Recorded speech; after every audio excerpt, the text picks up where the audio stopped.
This is a pet peeve of mine. This Blues Junior came in with a totally broken handle. Makes it really hard to carry. Before I do anything else, I ordered a handle for it. I also need new input jacks, ordered some other stuff, but before I even started the repair, I wanted to change this handle because it just really hard. Makes it really hard to work with the amp on the bench. I'll also clean off all these coffee stains. But a new handle is available everywhere online. I think my price was $8. The typical price would probably be like $12.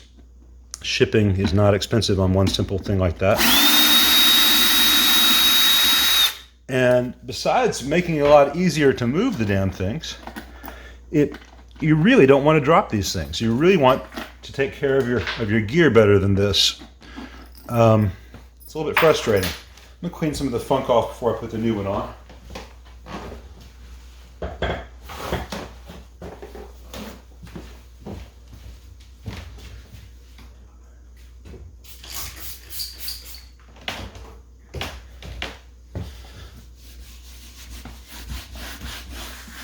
I'm just getting the worst of it off here with a little bit of water. I can get in here with a soft bristle toothbrush and some other stuff and really get it clean if I wanted to, or if I thought the owner would care. I don't think the owner would care in this case, but it's also nice for me not to be touching a whole bunch of garbage that's just accumulated on this thing. By the way, if you have an amp with Tolex like this, as in if you have an amp for the most part, don't use Armor All. It degrades the vinyl. You can use warm water, maybe with a tiny bit of dish soap, or you can use a lot of stuff from car repair places. The Mothers and Meguiar's stuff is quite nice. The stuff sold for vinyl car upholstery, but not Armor All for the dashboard. It's not good. Anyway, let's put the new one on. It's really difficult to do. You just kind of line it up. Fender logo facing the front. Start easy. It came with new screws and new T-nuts. I'm going to reuse the existing screws on this because they're not in bad shape. My dog says that she's been terribly abused being left outside like this. So I'm just going to finish this real quick and then I'll rescue her. So I'm going to start this low torque, low speed, because I want to make sure that I start the thread correctly. Don't want to strip it out. And I'm not going to go all the way down yet because I want to make sure that everything's lined up and work slow on that. When in doubt, use a manual screwdriver for this. Because if you strip it, you have to replace the T-nuts, and that's a pain in the butt. If you can get it out. Sometimes when things get stripped, they don't want to come back in. And you want to line everything up nicely. So I'm slowing it all down. I know this particular power tool very well. So I'm getting it in place with no torque at all. Stopping as soon as it has resistance. I'm making sure that I'm hitting the existing impressions in the vinyl. This one's off a little bit. So I move it forward, nudge it to help it out. It should move it mostly in place on its own. Sometimes the original was put in slightly off, and so I gotta match where it used to be. And there I go. So now that I've got that, crank it to just above 4 on this and tighten them all up. I've done videos on why almost every amp that comes in has loose screws as it comes into me. I need to loosen this and get this all right. So, about every 6 months or so, get in there with a number 2 Phillips head screwdriver. Make sure your handle screws are loose. There we go. Now it's where it's supposed to be. Now I can retighten it. Because if they're slightly loose, they will strip the threads, they will pull the insert nut or T-nut loose on the other side, or you could pick up the amp, have a screw give away, and then you drop your amp, and then you've got a major repair. So just take a number 2 screwdriver about every 6 months and make sure they're tight. For some reason, these Phillips head screws get full of gunk, so when necessary, take a small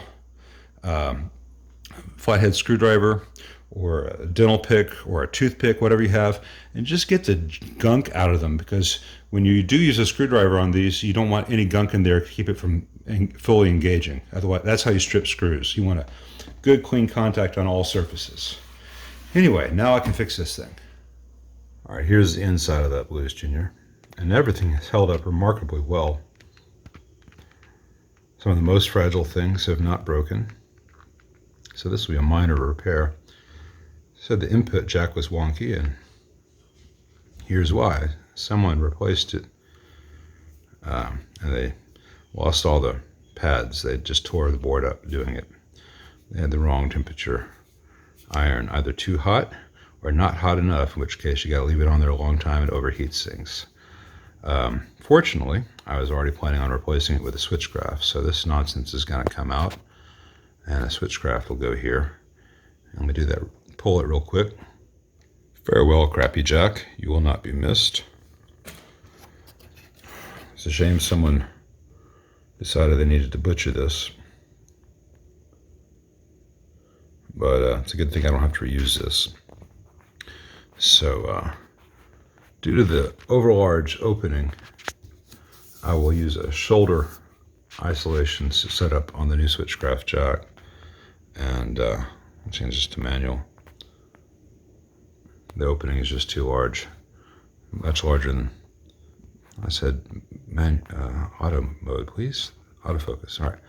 Yeah, the opening is just too large for the 3/8 inch switchgraph, but it's the right size for me to use the shoulder washers. And I won't be using any of this. I'll bring some insulated wire right to where it contacts on the board. Or actually, what I think I'll do on this, since it's just 2 resistors, I'll just disconnect this where it goes to the preamp tube socket, and do it like an old school Fender and have the resistors and everything on the jack, and run a ground wire. I think I can reuse this. Let me see what condition that one's in, and then run a shielded cable from the input jack straight to the tube socket. That might clean up okay. If not, I can tie into ground here where it goes to chassis. And this is the cable, the wire that they had on there, and it pulled right up off the board because they use hot glue. Hot glue has no adhesive strength in an amplifier, especially an amplifier that gets hot. And autofocus sucks. Sorry, the joy of doing this one-handed. Hot glue should never be used in amps. It doesn't do anything good. Silicone works much better. Anyway, I'm going to go have a peanut butter sandwich and then put in a switchgraph jack, and this thing will be much happier. I got the new long bushing switchgraph jack, the long bushing torque with isolation washers. I've got the 1 meg grid leak in place, the way they did it in the 60s. And you can see the crimps before I solder. I'm going to have a ground wire going from here to a ground point on the board, and then I'll use a shielded cable from this point, telescope ground on the telescope shield on that. So the shield's only connected here, not the other end. Going to a grid stopper mounted right at pin 2 of V1. So this should sound great and be rock solid. All right, so nice RG174 with a shield bearing the strain, so there's no stress on the tip. I'll connect the other end at the grid, and that's just a ground reference since the jack will be isolated from the chassis. So time to connect all this. Now we have the new shielded wire from here to the isolated jack. And before I power it up, there's one more thing I want to show you guys on the Blues Junior. These things are biased crazy hot from the factory. and they often roast their output tube sockets and the tubes as a result. You also have to be careful about the lead dress between this blue wire and the ribbon cables. Sometimes there's capacitors you have to add, but most of the time if you're just kind of finicky about the placement and orientation, that's all right. We'll see. But as I was saying, these things are biased way too hot, like 90% idle dissipation. They bias it as if it was a cathode biased amp rather than a fixed bias amp.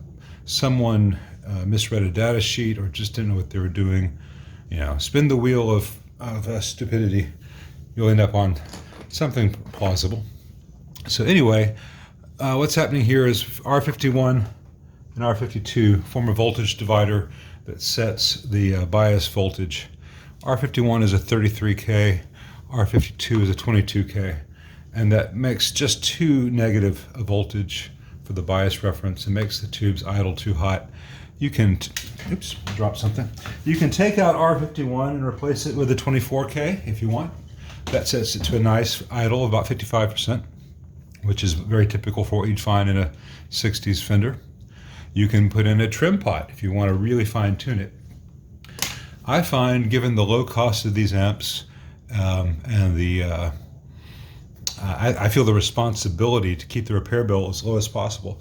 I take a 68K resistor and I tack solder it across R51, which 68K, 33K, you end up with about 24K. Now, I have said in many of my videos, don't tack solder, especially with PCBs, don't tack solder. And that's very true for anything that either has high current or the component itself has got some mass and weight to it. You don't want any strain on that stuff. It's a little bit tricky to do, especially while filming. It's a 4-cent resistor. It's easily reversible. There's no weight or mass to put stress on that if you work quickly and with the right temperature solder. There's no real current. It saves a lot of money and hassle, and the amp sounds better and lasts longer. Now, all that said, I have not played this amp yet because the input jack was so messed up as it came in. So let's get this to focus for us. And we will plug a guitar in and power it on. All right, let's see if this thing makes any sound. All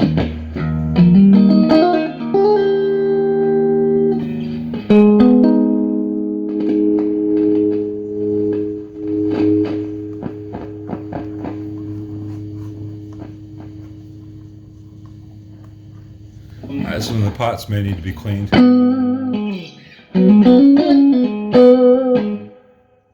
Very mid-range heavy things with the stock circuit.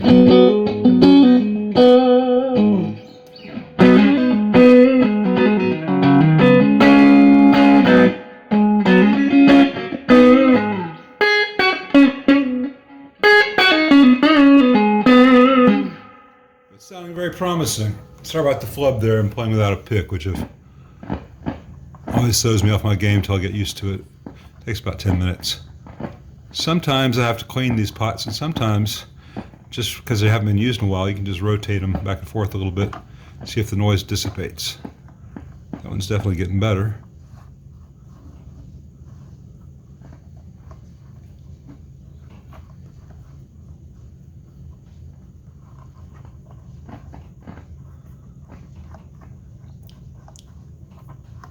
This thing was coated in dirt when it came in, so it doesn't surprise me that some of the pots are noisy. Looks like they've been pretty much self-cleaning so far just by being turned for the first time in a long time. Let's see if the treble self-cleans, whether I need to get in there and actually spray it. I think that one may need to be sprayed. Volume's good.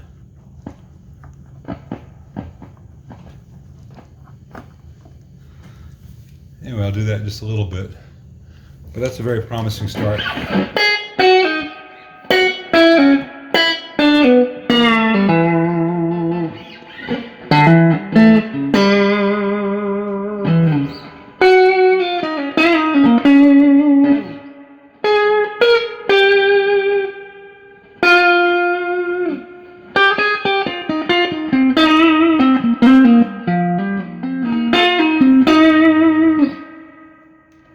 particular amp has got a C-Rex in it, which is a speaker I don't like with a lot of amps, but I think with the Blues Junior, it sounds pretty darn good. I think we're just a little spray of deoxide on this pot away from a very nice sounding, reliable amp.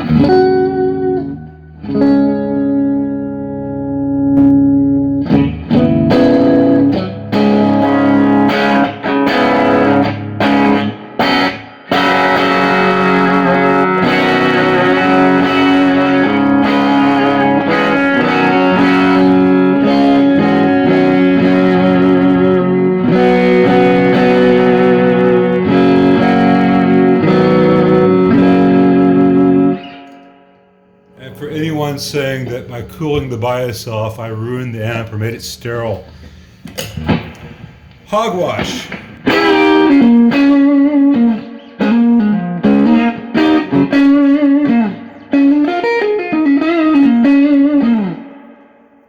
Just think how good a real player would sound with this thing.